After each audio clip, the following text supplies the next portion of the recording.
우리 군사력으로 한국은 5초면 됩니다. 한국으로 여행 갈 바엔 중국이나 일본으로 가세요.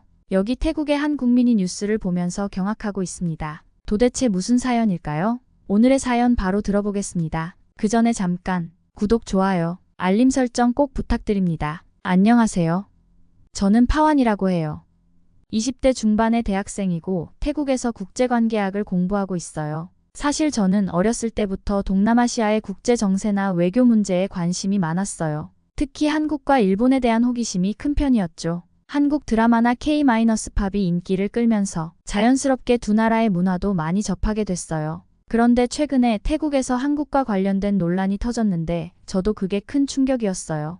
야, 파완, 너 뉴스 봤냐? 우리 국방부 장관이 한국 5초면 박살낼 수 있다고 했대. 친구 타이가 들뜬 목소리로 핸드폰 화면을 저한테 보여줬어요. 태국 국방부 장관, 한국 5초 만에 박살낼 수 있다. 라는 큼지막한 제목이 눈에 확 들어왔죠. 저는 순간 눈을 의심했어요. 5초 만에? 이건 좀 말이 안 되는 것 같았죠. 진짜야? 제가 웃으며 물었어요. 장난 같은 말처럼 들렸지만 타이는 진지했어요. 진짜라니까. 이제 우리도 자부심 좀 가질 때가 된 거지. 타이가 신나서 말하는데 주변에 있던 친구들도 다들 흥분해 있었어요. 와, 대박이다. 우리 태국이 한국을 5초 만에 끝내버린다고? 이건 대박이네. 친구들은 이미 그 뉴스에 완전히 빠져 있었어요. 사실 저도 그 말을 듣고 잠깐 자부심이 생기긴 했어요. 우리도 이제 강대국 대열에 올라서는 건가? 그런 생각이 들더라고요. 하지만 시간이 조금 지나자 뭔가 이상하다는 생각이 들기 시작했어요. 아무리 그래도 한국이 그렇게 쉽게 무너질 나라였나 싶었어요. 저는 군사에 대해 잘 아는 건 아니지만 한국이 기술도 발전하고 군사력도 꽤 강하다는 걸 알고 있었거든요. 그래서 국방부 장관이 너무 과장된 말을 한 건 아닐까 하는 의심이 들었어요. 그래도 너무 오버하는 거 아니야? 제가 친구들에게 조심스럽게 말했어요. 그런데 친구들은 신경도 안 쓰더라고요. 뭘 그런 걸 깊이 생각해. 그냥 우리가 이제 한국보다 더 강하다는 게 중요한 거지. 너무 심각하게 생각할 필요 없어. 타이가 웃으며 말했죠. 다른 친구들도 다들 고개를 끄덕였어요. 다들 그 말에 자부심을 느끼는 것 같았고 제 의심은 별로 관심을 못 받았어요. 하지만 저는 속으로 계속 생각했어요. 진짜 우리가 그렇게 강한가? 이게 정치적인 수사일 뿐인가? 제 머릿속은 점점 더 복잡해졌어요. 주변 사람들은 다들 한국을 깔보고 태국을 자랑스러워하는 분위기였지만 저는 그저 의문만 커졌어요. 결국 저는 그 발언의 진실을 알아보기로 결심했어요. 군사 전문가들의 의견을 좀 찾아봐야겠다. 그냥 남들이 하는 말을 그대로 믿기보다는 스스로 진실을 찾아보는 게 더 낫겠다고 생각했죠. 한국 정말 5초 만에 무너질 수 있을까? 그렇게 저는 조사에 나서기로 했어요. 며칠 뒤 또 다른 뉴스가 터졌어요. 이번에는 태국 관광협회 부회장의 발언이었죠. 한국? 그게 뭐가 매력 있어요. 차라리 중국이나 일본을 가세요. 이 말이 인터뷰에서 그대로 나왔어요. 저는 순간 또 한 번 놀랐어요. 한국이 관광지로서 매력이 없다고? 이건 좀 이상했어요. 아무리 중국이나 일본이 관광지로 유명하다지만 한국이 그렇게 매력이 없을 정도는 아닌 것 같았거든요. 한국 드라마나 K-팝이 전 세계적으로 인기고 수많은 외국인들이 한국을 찾고 있잖아요. 그런데 한국이 매력이 없다고? 정말 의아했어요. 하지만 제 주변 사람들은 이 발언에 오히려 더 열광하고 있었어요. 봤냐, 파완? 이제 한국은 끝났어. 진짜 별거 없지. 한국보다는 일본이나 중국이 훨씬 낫지 않냐? 친구 타이가 신나서 말했어요. 그렇지. 요즘엔 중국이 대세고 일본도 관광지로는 최고야. 한국은 그냥 한물 간 거지 뭐. 다른 친구들도 맞장구를 쳤어요. 저는 그 말을 들으면서도 뭔가 이상하다는 생각이 계속 들었어요. 아니, 아무리 그래도 한국이 이렇게까지 매력이 없는 나라일까? 저는 혼란스러웠어요. 물론 중국이나 일본도 좋지만 한국이 그렇게 무시받을 나라가 아니라고 생각했죠. 그런데 이 분위기에서는 그 말을 꺼내는 게 조심스러웠어요. 친구들은 이미 부회장의 말에 완전히 빠져 있었고 심지어 인터넷에서는 밴 코리아 운동이 일고 있었어요. 한국 물건 사지 말고 한국 여행도 가지 말자 이런 분위기가 점점 퍼져나가면서 사람들은 한국을 혐오스럽게 여기기 시작했어요. 도대체 왜 이러는 걸까 싶었죠. 하지만 저는 이 상황이 점점 더 납득이 안 됐어요. 한국이 이렇게 무시당할 정도인가? 관광지로서 매력이 없다는 게 사실일까?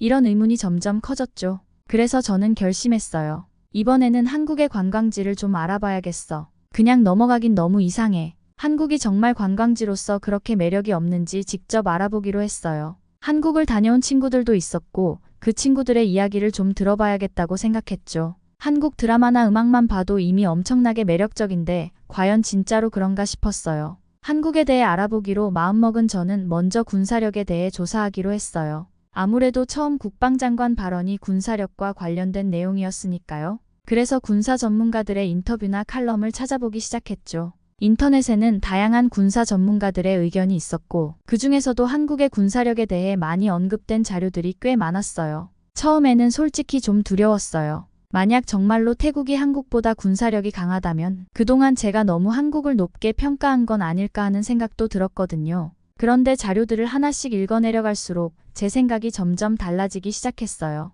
한국은 세계적으로도 군사력이 상당히 강한 나라였어요. 단순한 기술 발전만이 아니라 자주국방이라는 이름 아래로 굉장한 군사 장비를 보유하고 있더라고요. 특히 해군과 공군의 전력은 태국과 비교할 수 없을 정도였어요. 이게 말이 돼? 제가 태국 군사력과 비교를 해보니 사실 국방장관의 발언은 그냥 허세였다는 게 분명해졌어요. 저는 이 사실을 친구들에게 말해줘야겠다고 생각했어요. 그래서 다음날 친구들한테 군사 전문가들의 자료를 보여줬죠. 봐봐, 한국 군사력은 세계 6위고 우리 태국은 29위야. 이건 객관적인 자료야. 제가 말을 꺼내자 친구들이 다들 어리둥절한 표정으로 저를 쳐다봤어요. 진짜야? 그게 그렇게 차이가 나? 친구 타이가 믿기지 않는다는 듯이 말했어요. 그럼 우리 국방장관이 그냥 허세를 부린 거야? 그런 거 같아. 그냥 외교적으로 긴장을 일으키려고 한 발언이지. 실제로 우리 태국이 한국을 이길 수 있다는 얘기는 아닌 것 같아. 제가 설명하자 친구들은 당황하는 표정이었어요. 근데 우리 군사력이 그렇게 약해? 친구 중 한 명이 불만 섞인 목소리로 물었죠.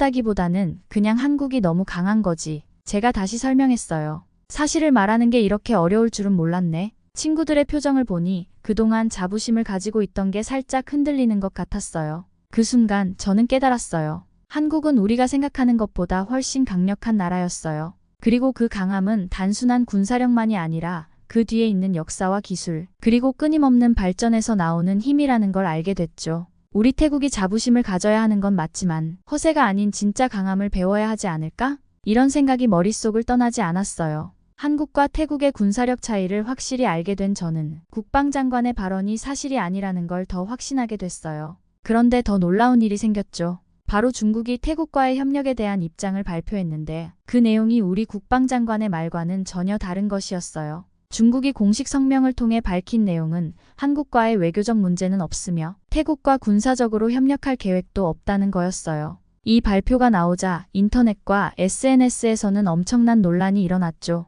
저는 그 뉴스를 보고 도대체 뭐가 어떻게 된 거지? 싶었어요. 알고 보니 태국 국방장관이 중국의 발언을 완전히 오해한 거였어요. 중국과 태국이 서로 돕겠다는 내용이 아니라 그냥 동남아시아에서의 외교적 협력 정도였던 건데 우리 국방장관이 그것을 마치 중국과 함께 한국을 공격할 것처럼 해석해버린 거죠. 이건 완전 대형 사고야. 저는 황당함을 감출 수 없었어요. 이 상황을 친구들에게 얘기했을 때 친구들 반응도 제 것과 다르지 않았어요.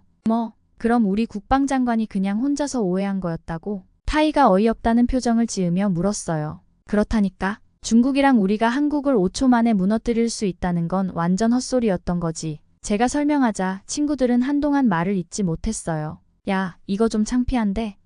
다른 친구가 머리를 긁적이며 말했어요. 사실 저도 좀 부끄러웠죠. 이런 식으로 오해를 하고 나라 안에서 괜한 자부심만 부풀려 왔다는 생각이 들었어요. 그때 문득 떠오른 생각이 있었어요. 이게 단순히 한 사람의 잘못된 발언에서 그치는 게 아니라 우리 사회 전반에 걸쳐 얼마나 많은 오해와 과장이 있는지 봐야겠구나. 국방장관의 발언 하나로 사람들은 모두 한국을 깔보고 태국이 훨씬 우월하다고 믿었는데 그건 그냥 사실이 아니었던 거죠. 중국이 발표한 성명 이후로 우리나라 내부에서도 슬슬 논란이 일기 시작했어요. 그제야 사람들이 국방장관의 발언에 의문을 제기하기 시작한 거예요. 저는 그동안 인터넷에서 떠돌던 말들이 얼마나 과장되었는지 깨닫게 되었어요. 그리고 이제는 그걸 제대로 파악해야 할 때가 온 것 같았죠. 군사력에 대한 오해가 풀리면서 저는 이번엔 한국의 관광지에 대해 알아보기로 결심했어요. 아무리 태국 관광협회 부회장이 한국이 관광지로서 매력이 없다고 해도 그 말이 사실인지 정말 의심스러웠거든요. 그래서 이번엔 한국의 관광지와 관광산업에 대해 조사해보기로 했죠.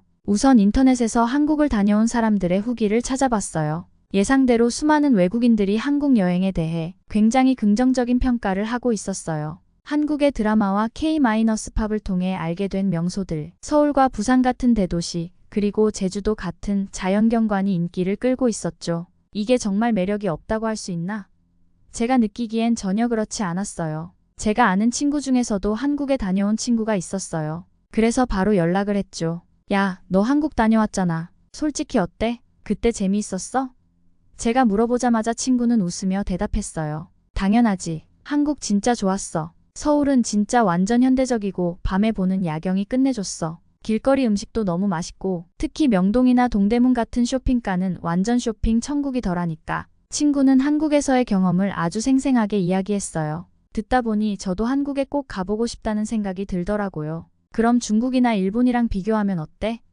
제가 궁금해서 물었죠. 친구는 잠시 생각하더니 말했어요. 솔직히 셋 다 가봤는데 다시 간다면 나는 무조건 한국이지. 중국은 너무 복잡하고 일본은 조금 비싸고 조용한 편인데 한국은 그 중간쯤 돼서 딱 좋더라고. 볼 것도 많고 먹을 것도 많고 사람들이 친절해서 좋았어. 친구의 대답을 듣고 확신이 생겼어요. 한국이 관광지로서 매력이 없다는 건 말도 안 되는 소리였죠. 오히려 많은 사람들이 한국을 최고로 꼽는 이유가 있더라고요. SNS에도 확인해보니 한국 관련 여행 게시물들이 넘쳐났어요. 수많은 사람들이 한국의 드라마나 음식, 문화에 열광하고 있었고 한국 여행을 다녀온 사람들의 후기가 끊임없이 올라오고 있었어요. 그제서야 저는 태국관광협회 부회장의 발언이 그저 말뿐이라는 걸 깨달았어요. 이건 그냥 아무 말 대잔치였네. 한국이 얼마나 매력적인 관광지인지를 조사하면서 오히려 더 한국에 가보고 싶다는 생각이 강해졌어요. 그리고 저는 친구들에게도 이 사실을 말해줬어요. 너희들 한국이 매력이 없다는 거 완전 거짓말인 거 알지? 진짜 다시 한번 생각해봐. 전 세계 사람들이 왜 한국 여행을 가려고 하는지. 제가 말하자 친구들이 살짝 당황했어요. 그래? 진짜 그렇게 좋아? 타이가 물었죠.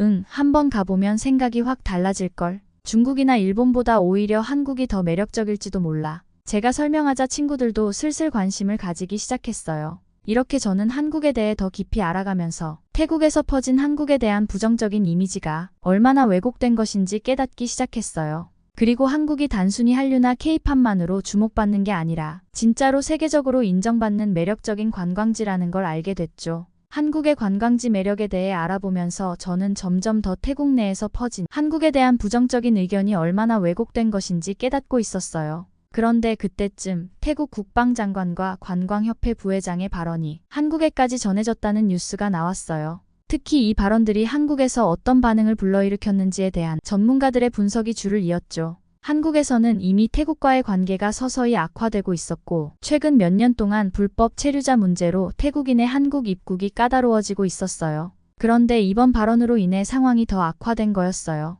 설상가상이네. 저는 태국이 점점 국제적으로 곤란한 상황에 빠지는 것 같아서 걱정이 됐어요. 전문가들은 하나같이 이번 발언이 얼마나 경솔했는지 지적했어요. 한국 내에서도 태국의 발언이 잘못됐다는 분위기가 커져가고 있었고 그 결과로 태국이 국제적인 망신을 당할 거라는 우려가 나오기 시작했어요. 어느 날 친구들과 다시 모여서 이야기를 나누었어요. 뉴스에서 한국의 전문가들이 이번 사태를 어떻게 분석하고 있는지 얘기하면서 친구들에게도 상황의 심각성을 말해줬죠.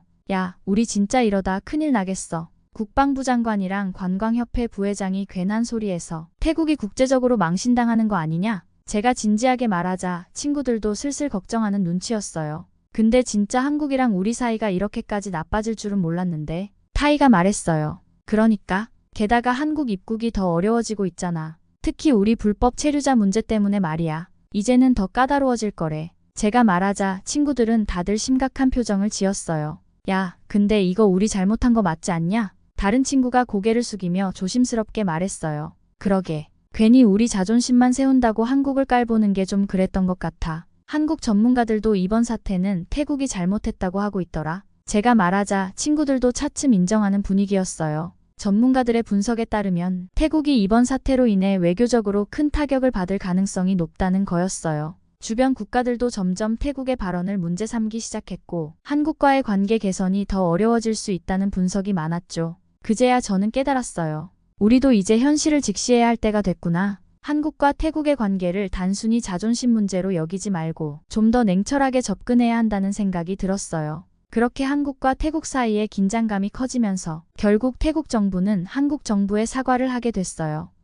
처음에는 많은 사람들이 우리 국방부 장관과 관광협회 부회장의 발언을 지지했지만 시간이 지나면서 이 발언들이 얼마나 부적절했는지 깨닫기 시작한 거죠. 전문가들의 비판과 국제사회에서의 압박이 커지자 태국 정부는 더 이상 버틸 수 없었어요. 뉴스에서 태국 정부가 공식적으로 한국에 사과했다는 보도가 나왔을 때 저도 복잡한 감정이 들었어요. 사과하는 게 맞긴 한데 이렇게까지 일이 커질 줄은 몰랐네. 친구들도 비슷한 생각을 하고 있었죠. 야, 결국 우리가 사과하게 됐네. 타이가 말했어요. 이제 와서 사과하는 게 뭐 의미 있겠냐? 그는 실망한 표정으로 말했다. 그래도 잘못한 건 사과하는 게 맞지. 제가 말했죠. 우리나라가 괜한 자존심 때문에 한국을 건드린 게 잘못이었어. 솔직히 말해서 처음엔 나도 자부심 생기고 좋았는데 이건 좀 아니었지. 그럼 이제 어떻게 되는 거야? 다른 친구가 물었어요. 아마도 우리 정부가 한국과 외교적으로 다시 관계를 회복하려고 노력할 거야. 그리고 관광협회도 다시 한국을 관광지로 홍보해야 할 거고 이 상황에서 더 문제를 키우진 않겠지. 제가 말했어요. 한국은 이번 사태로 태국에 대해 조금 더 조심스러운 태도를 보일 거라는 생각이 들었어요. 하지만 태국이 먼저 사과를 한 만큼 양국 간의 관계가 더 이상 악화되진 않을 거라고 믿고 싶었죠. 태국 정부의 사과는 한국 언론에서도 크게 다뤄졌어요. 특히 한국과의 군사력 비교에서 비롯된 허세와 관광, 협회의 발언이 얼마나 부정확했는지를 인정하는 내용이 들어있었어요. 그 사과를 통해 태국은 한국의 군사적, 관광적 우위를 인정하게 된 셈이었죠. 그런데 저는 오히려 이 상황이 긍정적으로 작용할 수 있을 거라고 생각했어요. 이제라도 잘못을 인정했으니 앞으로는 한국과 더 좋은 관계를 맺을 수 있지 않을까? 그리고 외교 관계를 개선하려면 지금이 가장 중요한 순간일지도 모르겠다는 생각도 들었어요. 정부가 사과한 이후 태국 내 여론도 조금씩 변화하기 시작했어요. 처음엔 한국에 대한 반감이 컸지만 이제는 오히려 한국을 다시 평가하는 목소리가 나오기 시작했어요. 한국의 군사력과 관광지로서의 매력에 대한 논의가 다시 활발해졌고 사람들도 조금씩 더 한국에 대해 호감을 갖기 시작했습니다. 이제 모든 상황이 정리된 뒤 저는 한국에 대해 다시 한번 깊이 생각해보게 됐어요. 태국에서 한국에 대한 오해가 풀리고 정부의 사과까지 이어지면서 주변 사람들의 반응도 달라졌죠. 저도 이제는 한국을 한층 다른 시각으로 바라보고 있었어요. 한국이 단순히 한류나 케이팝으로만 주목받는 게 아니구나. 한국은 단순히 대중문화의 강국이 아니라 실제로 세계에서 인정받는 강력한 군사력을 보유한 나라였고 문화적으로도 깊이가 있는 나라였어요. 처음엔 단순한 자부심에 휩쓸려 한국을 깎아내렸던 우리였지만 이제는 그 실체를 인정하게 된 거죠. 한국의 군사력을 다시 한번 떠올리니 그들의 자주 국방체제가 정말 대단하다는 생각이 들었어요. 한국은 세계 6위의 군사력을 보유하고 있었고 기술적 발전도 꾸준히 이어나가고 있었죠. 이 모든 것을 보고 나니 우리 국방장관이 했던 허세 섞인 발언이 얼마나 어리석었던 건지 깨달을 수밖에 없었어요. 그리고 한국의 관광지. 처음에는 태국 관광협회 부회장의 말처럼 한국이 매력이 없을 거라고 생각했지만 조사하고 경험한 사람들의 이야기를 들으니 그건 사실이 아니었어요. 오히려 한국은 세계에서 가장 주목받는 관광지 중 하나였고 한류와 K-팝, 음식, 역사적인 명소들이 전 세계 사람들의 발길을 끌고 있었죠. 제 주변 친구들도 이제는 한국에 대한 인식이 달라졌어요. 처음에는 한국을 무시하는 분위기가 팽배했지만 지금은 한국 진짜 대단한 나라야. 언젠가 꼭 가봐야겠어. 라는 말이 나올 정도로 변했어요. 한 친구는 심지어 한국어를 배우기 시작했죠. 그만큼 한국에 대한 관심이 커졌다는 거예요. 이제는 한국을 따라야 한다는 목소리도 들려오기 시작했어요. 한국이 이룬 성과와 발전을 보며 우리 태국도 더 많은 노력을 해야 한다는 의견이 점점 많아졌죠. 저 역시 그런 생각을 하고 있었어요. 우리도 한국처럼 끊임없이 발전하고 세계적으로 인정받는 나라가 돼야 할 텐데. 마지막으로 저는 다짐했어요. 언젠가 한국을 직접 방문해 봐야겠다. 이번 일로 저는 한국에 대한 인식을 완전히 바꿨어요. 그리고 이 변화된 생각을 통해 더 넓은 시각으로 세계를 바라볼 수 있게 된 것 같아요. 앞으로 태국과 한국의 관계가 더 좋아지기를 바라고 그 관계 속에서 우리도 더 나은 나라가 될 수 있길 바랍니다. 오늘 사연 어떠셨나요? 오늘의 사연에 대해 댓글로 다른 분들과 의견을 나눠보세요. 그리고 사연 제작에 아주 큰 힘이 되는 구독과 좋아요도 부탁드려요. 이상 감동 모음이었고 더 좋은 사연으로 찾아오겠습니다.